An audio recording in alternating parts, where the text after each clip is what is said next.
What is going on, everybody? Proven Gaming here, back at it with another GTA Online video. Okay guys, we're doing another vehicle review today, and that is going to be on the new Dinka Verus Quad bike. Okay, so this is another one of them sort of vehicles that you can see around the Cayo Perico Island in various locations, you know, patrolling up and down or even at the side of the road as well. So as usual, we're going to take a look around it, which is what we're doing now.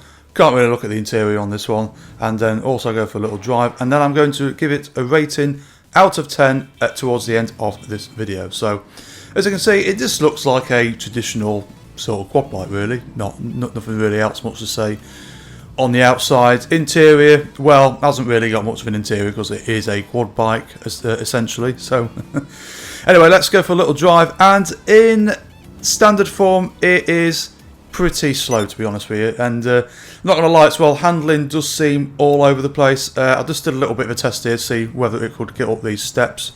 It got up them, but not going to lie, it did actually take its time about it. And as I was saying, handling in its standard form is pretty all over the place as well. It doesn't really inspire you much confidence when you go around corners. But, however, let's head to Los Santos Customs and see if we can improve it with performance, handling, and also, guys, I'm going to take you through all the customizable features as well. So without further ado, let's head there and let's customize this thing. So guys, there's not really much point in me taking you through any like transmission or engine or anything, because that's obvious on every single vehicle. But what I'll do, I'll just take you through all the unique customizable features that are on this vehicle. So as you can see, a few bull bars to choose from on the front, not really a lot of choice, but it just spices it up a little bit. You can choose as to what you want on the back, whether you want you know, ammo boxes, jerry can, and same for on the front as well. You can go for like jerry can, ammo boxes, or even a backpack, to be honest with you. Livery, all the liveries are actually the same, to be honest with you. Nothing really unique, and same for the colour. But I thought I'd just take you through this anyway, guys, just to see what colour I've actually gone for. I actually wanted to go for lime green until I realised that I needed to do a few more stunt jumps. So, couldn't go for that one. But I thought bright green actually suits it pretty well.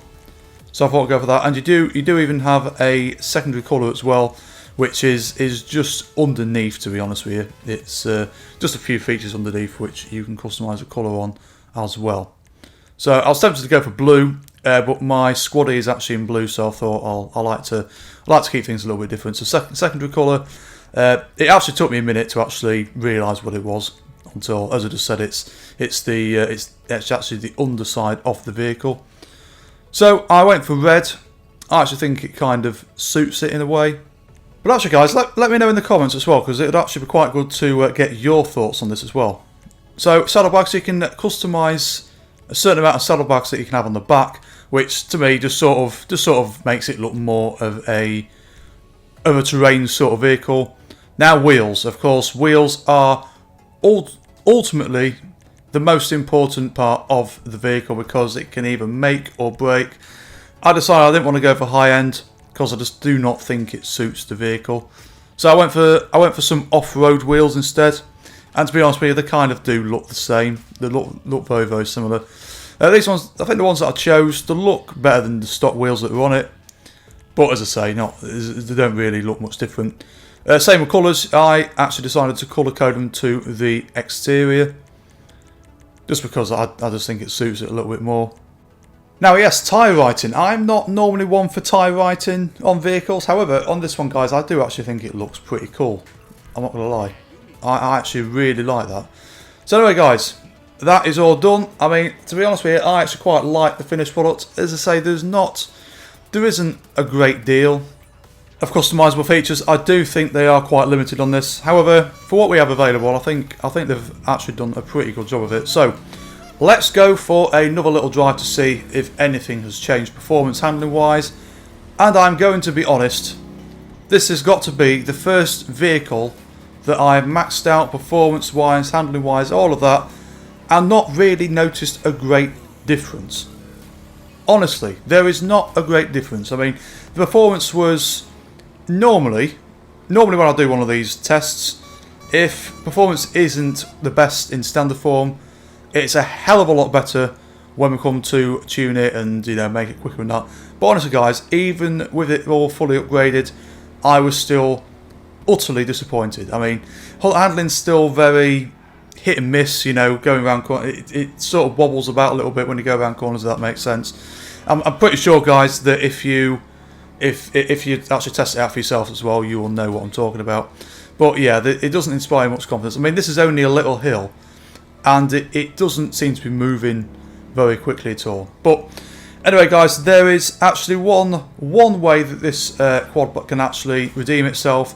Seeing as it is a quad bike, let's test its off-road capabilities.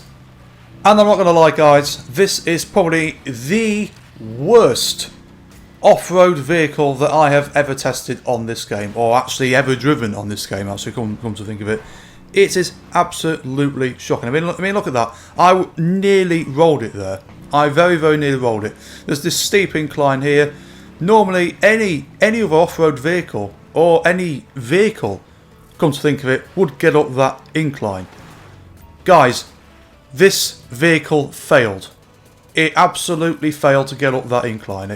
I just can't describe it. It's just... So anyway, let's get to the cost. Well, it would normally cost you roughly $190,000. However, you can get it for free until the 3rd of March. So, guys, it is a terrible vehicle. But if you want it, guys, you can still get it for free. If you want it for free, I recommend that you do get it. At least then it stops you from having to fork out $190,000 in another 2 weeks or so. Okay, so just to sum it up then, it's not a bad looking vehicle. I mean, it's just a pretty cool vehicle if you just want to say that you got a quad bike, or just if you are like me and every single time a new vehicle comes out, then just for the sake of having it, then buy it. But its handling is terrible. It doesn't have much performance. It has a few customizable features, and that alone, if a vehicle has customizable features and that gets in my good books, not this one, guys. It's not very good, to be honest with you. So I give it a 2 out of 10. The only reason it's not scored a 1 out of 10 is because it does actually have some customizable features, so that is good. So anyway, guys, that's going to pretty much wrap the video up there. If you enjoyed it, guys, a thumbs up would be muchly appreciated, and of course consider subscribing to the channel for all the latest content still to come, and hit the bell icon so you turn all notifications on. So thank you all very much for watching. Stay safe out there, and I will see you all on the next video.